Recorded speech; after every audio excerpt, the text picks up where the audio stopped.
Chapter 22. Wilde. Long Chen was surprised and confused. Which woman did he mean?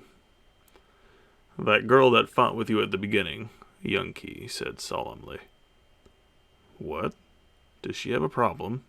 Asked Long Chen in confusion. Grandmaster Xianxia hesitated for a moment before saying, "Come with me." Long Chen followed Grandmaster Xianxia to the cultivation room they had gone to before. He couldn't help but being curious. She was at the peak of ki condensation, so there was no reason for Grandmaster Xianxia to specifically warn him about her. They entered the room and closed the door before Grandmaster Xianxia touched his spatial ring and took out a drawing. Opening the drawing, Long Chen was startled to see that it depicted a beautiful, delicate woman refining pills in front of an ancient medicinal cauldron. What shocked him was that the woman in the drawing was almost exactly like the crazy woman that he had encountered. The only difference was the woman in the painting was serene and full of peace, giving people a gentle feeling. The feeling which that crazy woman gave off was completely different. "This is..." Long Chen probingly asked. That drawing was extremely old. Just why had Xianxia taken it out? "The person in this drawing is my wife." A rarely seen warmth appeared on Grandmaster Xianxia's solemn face when he looked at the person in the drawing. Long Chen's mouth dropped. That was something he had never expected. For a moment, he didn't know what to say. After a moment, Xianxia gently put away the drawing and sighed. "My wife passed away a long time ago. When I first saw that woman, I thought I was hallucinating. It took me a long time before I calmed myself down. But as soon as that woman said she wanted to be my apprentice, I immediately felt my guard go up." "What? Does she have some kind of secret goal?" asked Long Chen. Xianxia smiled slightly and didn't reply to that. "She is also a pill apprentice and has excellent talent. She might even be better than you, so you have to be careful around her." Long Chen was somewhat mystified by this, but Grandmaster Xianxia no longer said anything about it. He took Long Chen's jade tablet and carved his own special engraving on it. That engraving had a trace of his spiritual strength. With it, Long Chen would be able to get quite a few precious medicinal ingredients from the Alchemist Guild's medicinal room on credit. He sent Long Chen out as soon as he finished that engraving. Countless questions bounced around in Long Chen's head. Perhaps the arrival of that crazy woman wasn't a coincidence. If she had done it on purpose, then what was her goal? Was she there to seduce Grandmaster Xianxia? But with his age, that didn't seem too likely. And if that had been the goal, shouldn't she be a bit more docile? Who would fall in love with such a wild, crazy woman? Did Grandmaster Xianxia have some other secrets? Was it possible that she was some illegitimate daughter of his? But that didn't sound right either. If he had an illegitimate daughter, she wouldn't have to do anything with his wife. She wouldn't have anything to do with his wife. Yet they looked so similar. He got a headache from thinking about it. Yet he still couldn't figure it out. But in any case, Grandmaster Xianxia wouldn't harm him. So he should just do as he said and be more careful of her. He went directly to the medicinal ingredient room with his jade tablet. When he showed it off, the assistant's expression immediately became extremely respectful. Long Chen asked about the credit procedure. He learned that the first-class credit users could borrow 5 million gold coins worth of medicinal ingredients that were limited to the first tier.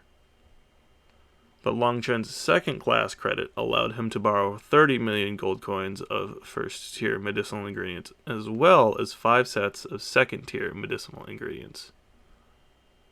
This kind of result made this trip well worth it. With such a credit limit, he would no longer need to be worried about not being able to afford medicinal ingredients. Normally, If an alchemist could succeed in refining 1 out of 5 times, then he would end up breaking even.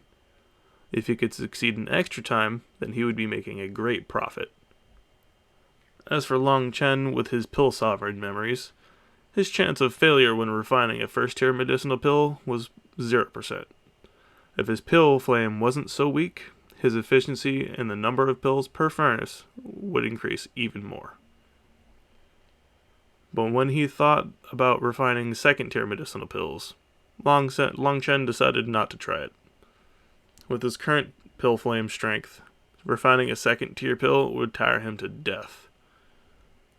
For the moment, he should continue focusing on condensing his Feng Fu Star. The current initial success of his Feng Fu Star still had an extremely great room for improvement. He wanted to condense his Feng Fu Star to its perfect state. Long Chen wanted to spend all of his money to buy the Feng Fu pill's ingredients, but he was disappointed to find that the guild didn't have that kind of quantity in stock. Without any other choice, he bought 50 sets of the ingredients as well as a couple other first-tier medicinal ingredients. Once he refined them into medicinal pills, he could sell them to the guild and make money that way. Martial arts were prevalent within the Phoenix Cry Empire, and so, many people and adventurers, medicinal pills were always in high demand and were in a situation where the supply could never meet the demand. Fortunately, the Alchemist Guild had a conscience and didn't evilly increase the price. Otherwise, the guild would definitely start making money hand over fist. Long Chen was planning on going straight to his room after leaving the guild, but after he got home, he suddenly heard a bunch of shouts and curses, so he hastily walked over to look. He saw 10 servants that were currently beating someone. There was a very round, fat, middle-aged man pointing at that person while cursing. "What's going on here?"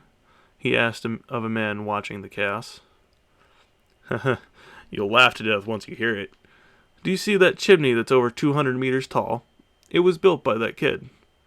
The boss came to do an inspection today, and when he saw it, he almost died of anger. That idiot read the blueprints upside down. He was actually supposed to be building a well." Long Chen also choked on his laughter when he heard that. Did people like that really exist in this world? Seeing that person being beaten on the ground, his heart shook slightly. That person didn't seem to be that old. He was probably wasn't even older than Long Chen, but his body was exceptionally long and strong. He was just lying on the ground, letting those people hit him without retaliating. What shocked Long Chen was that whenever those people's punches or kicks landed on his body, an indescribable energy came out of his body and deflected them away.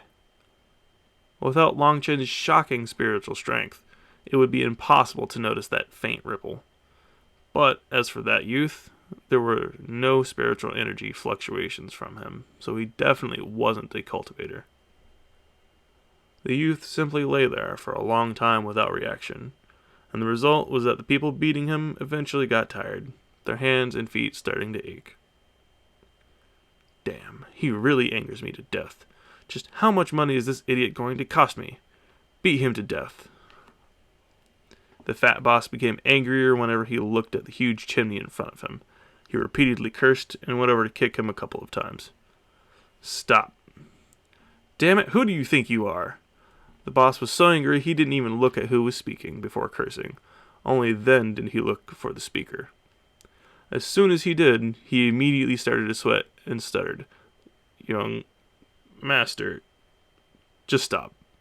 Here are 100 gold coins, enough to tear down the chimney and build a new well." Long Chen was too lazy to argue or haggle with such a person, so he just directly threw a bag of gold coins to him. If he could resolve a problem with just a little bit of money, then he was disinclined to take further action. The others all saw this and quickly stopped. The fat boss quickly said, "Young master, this... Take it and get out of here." Long Chen frowned and his voice became cold. When he looked at that man's face, Long Chen knew that he was an idiot who would try to form some kind of good relationship with him. So he directly ordered him away. This kind of person would make him lose face. Yes, I'll leave right away." He quickly brought everyone away dejectedly. "Little brother, please get up," said Long Chen to the youth who was still just lying on the ground. The youth seemed as if he was sleeping. Only when Long Chen called out did he blankly raise his head and realize that the people beating him had gone. "Are you the person who saved me?" he asked confusedly. "Get up and then we'll talk," smiled Long Chen. That youth seemed to be 100% honest and kind, giving people a good impression. When he stood up, the people who had been watching the fuss all let out shocked cries. While he had been lying on the ground, they had only realized that he was a bit big, but now that he stood up, he completely shocked everyone. He was approximately 3 meters tall. He was practically a giant, and he gave people an extremely pressuring feeling. How tall? Long Chen was also surprised. In front of him, everyone else there had become children in comparison. "Why didn't you fight back when they were beating you?" Seeing how strong-bodied he was, the fact that the people attacking him weren't martial artists, Long Chen believed he could have easily knocked them all down. "They said I did something bad, so I couldn't fight back when they hit me," he simple-mindedly replied. Long Chen shook his head. This fellow might be strong, but it seemed his intelligence was still at the level of a child. No wonder he was so honest and naive. But to make a well in the blueprints and end up building a huge chimney, that kind of intelligence was definitely worrying. "Where's your house?" "I have no house." "Does your house need any hard labor? I'm very big, and I don't need a salary as long as I get some food. I'm very hungry," he implored.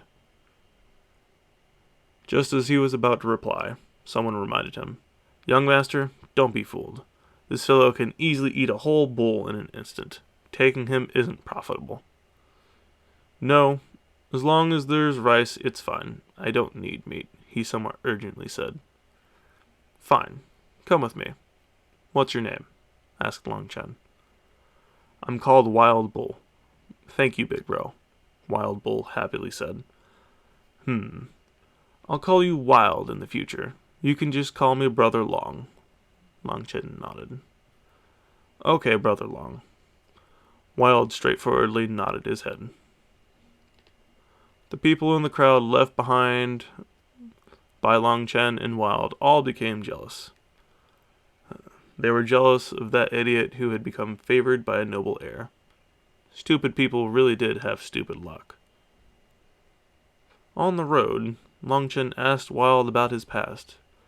Wilde said that he had been picked up by some nice people, but once he had turned 5, an epidemic took the lives of everyone in his village except for him. He had managed to roam around all the way to the imperial capital. He was able to get food from people by trading labor, but because his appetite was too big, he was quickly turned away. So his everyday life was extremely bitter. "Wilde, you can follow me in the future. I won't let you be hungry again." Sympathy arose in Long Chen's heart. As the saying went, arrogant people end up with arrogant people, while sufferers end up with other sufferers. Although the two of them had different statuses, they had both gone through much pain. They weren't that different, except that Long Chen had managed to turn his luck around just recently. As they walked, they ended up on a wide road when suddenly startled shouts rang out and a massive silhouette shot past them. That was a luxurious carriage being pulled by a scarlet yak, a first-rank magical beast. Its wild pulling took over half the entire road, not taking the surrounding people into any consideration. A 5-year-old girl was playing on the road when she suddenly saw the giant scarlet yak and was immediately scared stiff. She was petrified, unable to even dodge. At any second, it would run her over. Long Chen coldly snorted, stepping forward explosively, causing several of the sturdy floor tiles beneath his feet to shatter. He was like a bolt of lightning, immediately reaching and grabbing the girl, hastily pulling her to the side. The carriage shot past the two of them just as he stabilized himself. Long Chen thought that would be it, but an angry cry rang out. What lowly slave dares to block my path? You're asking for death. Along with this cold shout, a long whip whistled through the air, shooting towards Long Chen. Chapter 22. End. Translator note. Wild Bull is translated from Man Yu and Iu. The man can also mean barbarian. Long Chen says he'll call him, Chinese characters, a man. The A is used to signify kinship. And how he's spelling wild from this point on is Wilde. So it's not just wild, but it's with an E at the end now. Translator note end.